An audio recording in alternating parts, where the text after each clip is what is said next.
I cannot tell you what an honor and a privilege it is to be here tonight. I mean, I'm looking at the Mount Olympus of the Gator Nation in front of me. And if you had told me more than 40 years ago when I walked this incredible campus as a lost soul trying to find everything from Bartram Hall to Norman Hall, I would have, and been asked to be something here doing this with you guys, I would have thought you were nuts. Being here is an incredible privilege. Folks, there's a saying that says, in the end, we protect what we love what we understand, and we understand what we're taught. The University of Florida is in a prime position to teach people to love the environment, to understand the environment. They are in a position now to be a global leader. I am so proud of this university. I've been so lucky. You know, I came here as a freshman, roaming this area and thinking about my heroes. When I came here, I remember there were three individuals. There was Dr. Walter Offenberg, there was Dr. Archie Carr, and there was Dr. Thomas Emmel. For those who don't know, Archie Carr was like the god of sea turtle research back then. I had his first book, it was Reptiles, Time Life book, Reptiles. I remember reading it as a kid, and I came to the school, and I said, he's here, Dr. Carr's here. And I went up to his office. He was such a humble-looking guy, a little brown bag lunch on his desk, and we talked about turtles, and I was like, oh my God, it's Dr. Carr talking to me about turtles. I would go to Dr. Offenberg's office. He was right across because I've got a job in the herp range at the Florida State Museum because I wanted to meet these folks. I was putting tags on pickled animals. It was fantastic. And I'd go across the hall, and Dr. Offenberg would sit there. He had his sandals, and in his office, this is the herpetology range. There's a big mount of these big buffalo horns in there. And I said, oh my gosh, Dr. Offenberg, this is a herp range. Why do you have buffalo horns in there? He goes, because Sonora killed it. And I went, Nora is another name for the Komodo dragon, which he wrote this book about. And he'd tell these stories. And if you ever listen or watch Dr. Offenberg lecture, I'm sure he did the same lecture over and over again. But every time he gave it like it was the first time. He was like talking to himself. He got all excited. You sit there as a student, you got immersed in what he was doing. He'd talk about this massive lizard and the power that it had and the things that it did. You know, Dr. Emmel, gosh, the butterfly god this guy was. He was amazing. I mean, I wasn't into butterflies until I read about Dr. Emmel and I talked to him. I just finished doing a documentary piece for ABC News where I went down to Mexico to do the study of the monarchs. I mean, you know, these monarchs are phenomenal. You think about it. They go down to it starts in this little mountain range in Mexico, Michoacan.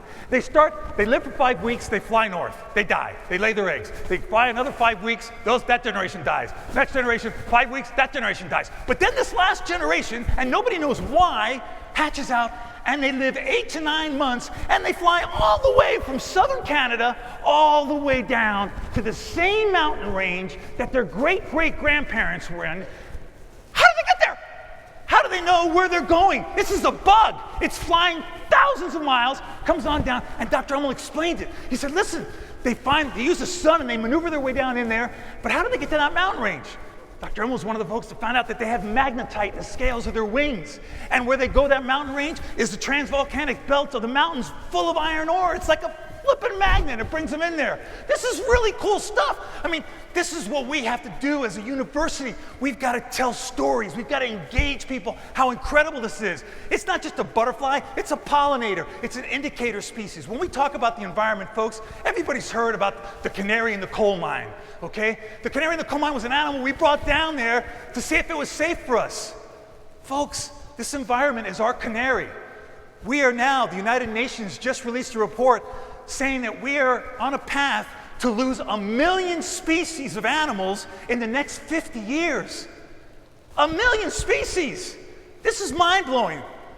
Think about that. We're in the Anthropocene. This is the single greatest extinction rate since the loss of the dinosaurs. Some rates are 1,000 times more than they've averaged been. They've been in the past. Where am I at? Okay, I'm good. This is important.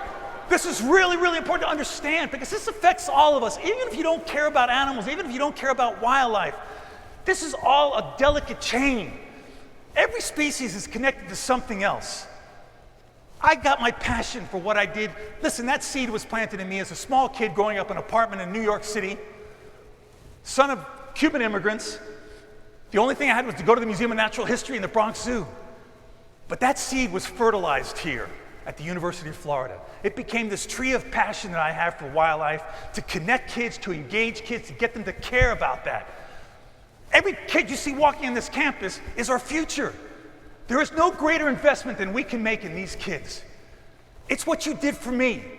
I don't belong on this stage. I just landed from Africa 2 days ago. A week ago today, I was releasing a lion back into the wild. And I still sit there and I go, my God, am I really doing that? It's a foundation that was given to me by this university. It made me believe when I had the Dr. Offenbergs, the Dr. Carrs, the Dr. Emmels telling me, listen, you can do this. It made me believe in myself. This university gave me confidence. It showed me things that I will forever be indebted for. When I got a call to speak to you guys, I said, I don't belong up there. I'm not a PhD. I don't have that kind of stuff. But I understand the importance of connecting people like you, and I can never, on behalf of all the students, all the alumni, thank you all enough for what you do for this university. You're making an investment in the future that is really priceless. We have to understand that. We have to understand the value of what the environment is something, folks. When we lose a species, all the money in the world is not going to bring it back. And you might say, okay, we lose a species here and there, and extinction is a natural process in life, but not at the rate it's happening now. And the analogy I want to give you is think about a plane flying. And those wings are put together on that plane with rivets. And each rivet represents a species. Plane is flying, one species dies off, rivet breaks off, plane still flies. Another rivet breaks off, plane still flies. But eventually, that one rivet's going to break off, the wing's going to break off, and the whole plane is going to crash. We have to understand the ramifications of what is happening today in our world. I don't want to be an alarmist. There's a lot of good things happening too, but you all are going to make the difference. This investment we're making in these students today, the research that's going, one of the proudest moments of my life was to be able to establish an endowment that gives a scholarship every year, and it's going to be for the rest of time. If I leave here and get hit by a truck, for the rest of time, thousands of dollars will go to a student here in wildlife education and conservation for boots on the ground conservation work. That investment, when you see these kids, I try to make it a point to drive up every year for the awards when they get the scholarship, to look at these kids working so hard. All these pictures you see, these are pictures I've taken on all my trips. And everywhere I've went, this year alone I've done Antarctica, India, Africa, Asia. And everywhere I go, I meet someone from the Gator Nation. It's incredible. I was in Antarctica, and my guide was a gator. It's fantastic. Think about this. They're all over the place. And you are the Mount Olympus of this Gator Nation. I cannot say enough what you do, what a difference it makes. So thank you from the bottom. Oh God, this thing stopped. Hold on a second. Oh, okay, 30 seconds. So that leads me into this next introduction. But listen, remember this, folks. We have not inherited this earth from our parents. We are borrowing it from our children. We have a moral obligation to preserve this environment for them in as good or better condition than when we saw it as a kid. Okay? My favorite saying in the world is this: life is not measured by the number of breaths that we take, it's measured by the number of times your breath is taken away.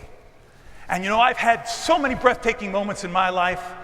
I want to make sure my kids have those same opportunities, that their kids and their kids after that. That's our obligation. That's our moral obligation to ensure that environment is saved that way.